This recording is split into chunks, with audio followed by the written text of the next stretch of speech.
Well, I applaud the work that the whip has done on this legislation we're bringing to the floor this week. We have two bills that are limiting the ability for unelected bureaucrats in Washington to control digital currency. It's becoming more and more popular amongst people, not just here in the United States, but around the world, who believe in the dollar as a strong way to fund things, as a strong way to conduct commerce. But if they want to have digital currency, they don't want to have the government tracking their transactions. And it's important that we make it clear with these bills that we're bringing to the floor this week that that's what the rules of the game will be going forward. And it puts limitations on the Biden administration's desire to control those transactions and track people's spending habits. And you've seen it over and over again by this Biden administration. By the way, the same Biden administration that is trying to double the size of the IRS to go and target people that are making well under $100,000 and force them to pay more in taxes, even when they're already paying more than their fair share. President Biden wants to get more from them by doubling the size of the IRS. So needless to say, we're going to continue to fight for those consumers, bringing bills like this to the floor.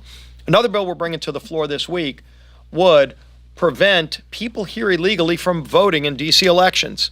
This is something that the D.C. Council passed a few years ago to create an ability for people here illegally to vote in elections.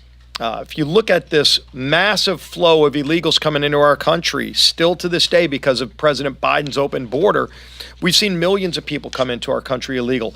Minimum number is 8 million. It could be well above that number. People on the terrorist watch list coming into our country. You know, why should somebody at the Russian embassy be able to vote in elections here in the United States of America? Yet that is what is allowed today. We have a bill that says no, that's not the case.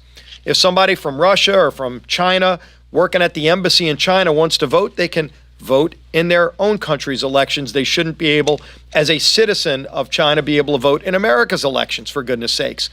And that's something I think most Americans agree with. We're going to find out who here in Congress agrees with that when we have a vote on that bill tomorrow.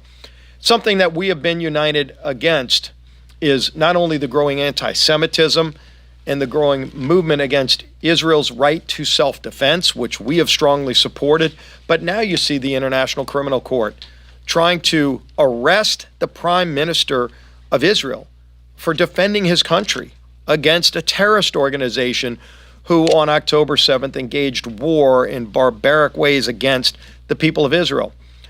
This is a rogue agency. I know this majority has taken many steps against it. We're going to continue to take actions. But we also are calling on our friends around the world that are helping fund the ICC to stop funding an organization that has become heavily anti-Israel, would ultimately be anti-American too if they had that opportunity. Somebody who would probably talk more about that is our speaker, Mike Johnson.